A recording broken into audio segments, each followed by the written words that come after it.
लोग पुनः अपने YouTube चैनल पे आपस में बातचीत करने के लिए मौजूद हैं। आज की बातचीत थोड़ी भिन्न प्रकार की है। जो इस YouTube चैनल में पिछले 4 दिनों में 3 वीडियोज़ 3 घटनाक्रम के बारे में चर्चा हुई, उन घटनाक्रम से संबंधित आज का ये वार्ता है।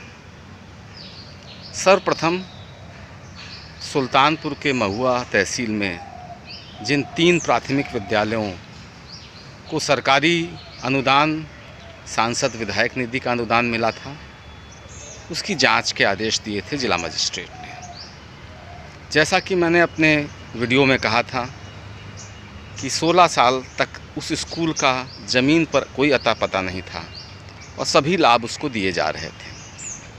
उसमें दोषी भिन्न विभागों के अधिकारी और राजनेता जिन्होंने उनको सांसद निधि और विधायक निधि दी थी, सब हैं। लेकिन जो FIR दर्ज की गई उसमें केवल उन विद्यालयों का जो प्रबंधक था उसके नाम FIR दर्ज की गई है। यह एक बहुत दुखद घटना है। मैं आप लोगों से बताना चाहूँगा कि इस YouTube चैनल का बनाने का उद्देश्य आप सबको, जनमानस को कोई ब्रेकिंग न्यूज़ देने का नहीं है, या इसको न्यूज़ चैनल के रूप में ना इसकी हम लोगों की मंशा थी और ना ही आगे कोई रणनीति है। हमारा स्पष्ट मानना था कि उत्तर प्रदेश में, इस देश के अन्य राज्यों में जहां धन का दुरुपयोग होगा, जहां मौलिक अधिकारों का हनन होगा, जहां संविधान के विपरीत कार्य होगा, वहां हम आवाज़ उठाएंगे। आवाज़ इस YouTube चैनल के माध्यम से उठाएंगे ज़रूर, लेकिन पूरे प्रदेश में हम ऐसे सामाजिक कार्यकर्ताओं का चिन्हीकरण कर रहे हैं, ऐसी लीडरशिप डेवलप कर रहे हैं जो हर तरह से इन मुद्दों पर हम आखिरी दम तक पैरोकारी ही नहीं करेंगे, हम दबाव बनाएंगे, RTI का इस्तेमाल करेंगे, हम ज़मीन पर धरना, प्रदर्शन, आंदोलन तक करेंगे। लेकिन जो मुद्दे इस YouTube चैनल में उठाए जाएंगे वो केवल YouTube चैनल तक सीमित नहीं रहेंगे। जैसे कि सुल्तानपुर जनपद में जो ये बहुत ही जघन्य अपराध हुआ है, हमने सरकार से, योगी आदित्यनाथ जी से, हमारे लोकप्रिय मुख्यमंत्री जी से निवेदन किया है। हम पत्र लिखेंगे, हम इस पे जो भी संभव हो सकेगा न्यायपालिका के शरण में जाना होगा तो जाएंगे हम लोग। लेकिन हम लोग जो भी मुद्दा उठाएंगे उसकी तह तक जाकर दोषियों को दंड और जो जहां सफल गाथाएं हैं उनको पुरस्कार दिलाने का कार्य हमारा चैनल करेगा।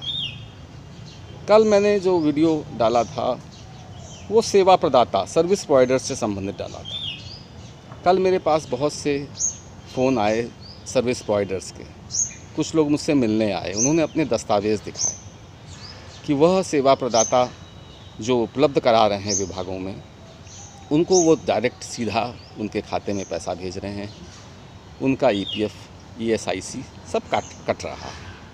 मैंने अपने वीडियो में भी कल कहा था कि मैं सेवा प्रदाता से नहीं मेरा विरोध है, लेकिन सरकारी तंत्र जो भ्रष्टाचार इस सेवा प्रदाता के माध्यम से करता है, जो धन उगाही अवैध तरीके से संविदा कर्मियों से करता है, उसका मेरा विरोध है। मैं जानता हूँ इस देश के जितने भी इस्टेब्लिश्ड बिजनेस हाउसेस हैं वो अपने यहाँ मैन पावर से लेके टेक्निकल पावर सेवा प्रदाता के माध्यम से लेते हैं, लेकिन वो सेवा प्रदाता के फाइनेंशियल ऑफर्स के आधार पर नहीं तय करते हैं। जो फाइनेंशियल बिड है केवल उसके आधार पर सेवा प्रदाता नहीं नियुक्त करना चाहिए। जो उस सेवा प्रदाता का बैकग्राउंड है, उसके पास क्या इंफ्रास्ट्रक्चर है, technical bid should be given priority, ये मेरा मानना है। साथियों, हम आने वाले समय में बहुत से मुद्दे उठाएंगे, लेकिन हम केवल मुद्दे YouTube चैनल पर डालकर उठाना ही नहीं हमारा मकसद है।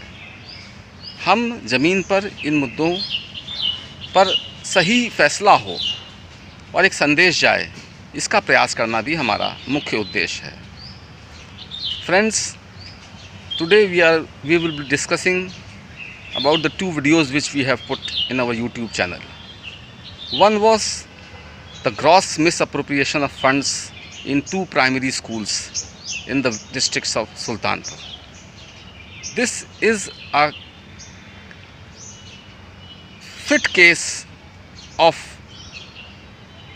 jail for all the indicted persons, which include district level officers, the MLAs and MPs who have given their funds to these fake schools. But unfortunately, I came across a news that the inquiry officer has just filed an FIR indicting the manager of these schools. This is highly improper. So, what I mean to say, this YouTube channel is just not for giving breaking news to the people. We will ensure that each and every scam, each and every misappropriation of funds is thoroughly investigated and the culprits are put to task. We will be developing leadership in each and every block of this state, each and every Gram Panchayat of this state. Who will take up these issues? We will support them. We will fight it on the streets. We will take the help of the judiciary. Whatever is possible, we will do that. The motive of this channel is not as a news channel. It is a movement which we want to create in this state and in other states of the country. So, secondly, the second issue of the service provider. I had given an example of the loot in Lucknow Nagar Nigam by the service provider in connivance with the officers. We will take up this issue. We will see that the contractual employees are given their salaries through their bank account. We will ensure that they'll get the exact amount which has been given to these service providers for these contractual employees. They should be given the cover of EPF, which is a very big social net coverage for these employees.